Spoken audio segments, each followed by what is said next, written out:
credit for it. If you have something that's going on in your life. Hi everyone, we're the Soul Sisters. I'm Janelli. And I'm Saida. Today we're going to talk about 3 ways to eat healthier. The first step you want to do, you just want to start with the idea of eating healthier. Basically just a little seed. Something that you plant and you kind of just water it and let it bloom on its own. You have to show some sort of interest to want to eat healthier.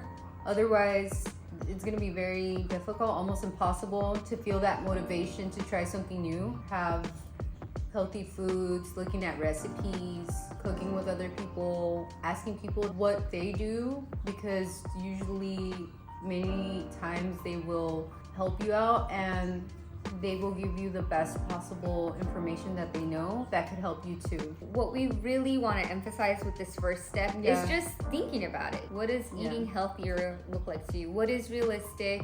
And what are you willing to not let go of? The second thing you want to do is not have any judgment for the food that you are thinking about trying, or just the idea of eating healthy food. This is also linked with preventing the all or nothing mentality. That can mean so many things, right? It can mean, oh, if I don't eat healthy all the time, I'm just never gonna eat healthy. Yeah. You're gonna think, okay, I am incapable of eating healthy. I just crave junk food.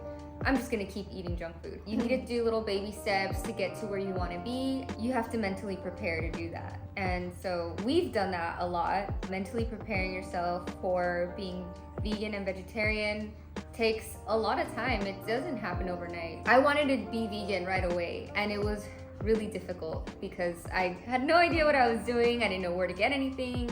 And so I was like, okay, it's more realistic for me to be vegetarian and learn what to make as a vegetarian, and then slowly progress into something more like vegan. There's been only 2 times in my entire life of 14 years of just being vegetarian of accidentally eating meat. The first time I remember I cried because I felt bad. The second time I was confused with the food. It looked identical, and that will happen. You can easily tell yourself, oh, I have to start all over again. But if you think of it that way, then it's very defeating and it doesn't feel motivating. So you kind of want to see it as, okay, this is a mistake that happened out of my control, and keep going. I recently had a slip up, and it was because I thought I was at an all vegan restaurant. So many vegan restaurants and options now that it's easy to get comfortable and not ask, like, is this real meat, or is it vegan, or is it vegetarian, or whatever. Like, if you don't want dairy, does it have dairy? Oh, that's happened to me at Starbucks. Oh yeah, that happens. You just assume that at some point someone knows what you want, and then you drink it, and then it's like, or you're in autopilot and you don't even remember to ask for it. Yep. Because that's happened to me too. Yeah. That leads us to the last step, which is 2 parts. First part is, where do I start? And that means you decide what you like. When you start, you need to figure out, okay, I want to eat more of this. I like these vegetables and I don't like these. So let me find recipes with these ingredients. That requires you to research the ingredients. Maybe you're going to be unfamiliar with some ingredients that are new to you, and that also is very time consuming. Researching your recipes, researching the ingredients, and then researching where to buy all of that. one of the easiest ways to kind of like relate to that is when I decided that I wanted to really cut down on dairy, like kind of think like a vegan, like what would a vegan eat, so that I can start eating that way, so it becomes more possible for me to eat that way. One of the things that I did was bought a vegan cookbook so that you can make it easier to eat better. That being said, when I first started, this was 13 years ago, I was doing a lot of online research, but also books as well. One of the first books I read was called The Soy Zone by Barry Spears.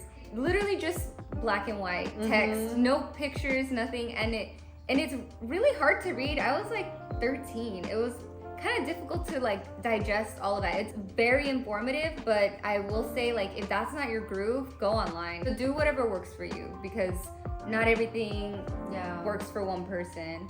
And maybe you'll try multiple methods too. So it could be YouTube videos, which are really easy to digest. Yeah. It could be online articles, it can be Instagram, it could be whatever you like. And then the second part to that is actually buying the ingredients and making the recipe. One of them is mostly research, and it's very theoretical. It's very like in your mind. You're preparing for the actual action of creating a healthy meal that you feel like is something healthier than you previously ate. And that takes a lot of time too, because you're gonna look for the food in the grocery store. You have to take the time to drive out there, walk, whatever you do, and then come back, cook the food, read the instructions. It takes a long time to read through a recipe, and sometimes the time it tells you is like the total time for someone that does it but knows how to make it. So you have to add additional time to that recipe because you're pausing to read through the method, the ingredients, you're looking for like measuring cups, measuring spoons, all of that. It takes a long time. But if you do it in bulk, that will make it worth making, especially if you like the recipe. If you try it the first time, it'll be worth it. Yeah, so that's a good point. You should try the recipe first and decide, okay, I like this, or you know what, I don't like this, or it could use a little bit more of this or that. You make it your own pretty much. And then that's when you want to make it into like a meal prep. You double it or triple it or whatever, however much more you want. But I wouldn't recommend meal prepping a recipe you've never tried before, because you're gonna waste so much food, and that doesn't feel good. It's money and food wasted.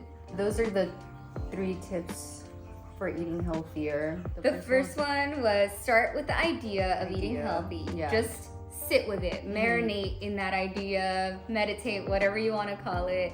Yeah. Don't have any judgments, because then you're not gonna want to try it. Well, if you do have judgments, try to like push them away, acknowledge them, and move on, because they don't do anything good for you.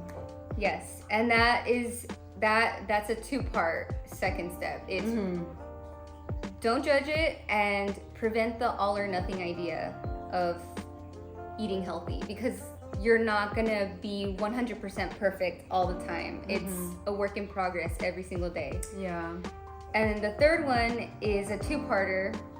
It's where do I start? That's pretty much the title. Where do I start? And the first part is researching. The second part is doing it. Actually going out there, buying ingredients, and actually making the recipe. Yeah, and then repeat until you do it second nature. It will be like nothing. Then you won't even have to read anything. Once Yeah. it's second nature, you'll just remember ingredients, you'll remember measurements, you'll remember where to buy things. Don't feel discouraged if it feels overwhelming. It takes a lot of time in the beginning, and eventually you'll remember everything without having to refer to anything. Thank you for watching. If you want to see more of these videos, let us know, and I hope you enjoyed it. I hope this encourages you to eat healthier in these 3 steps with subsections. Until next time. Bye!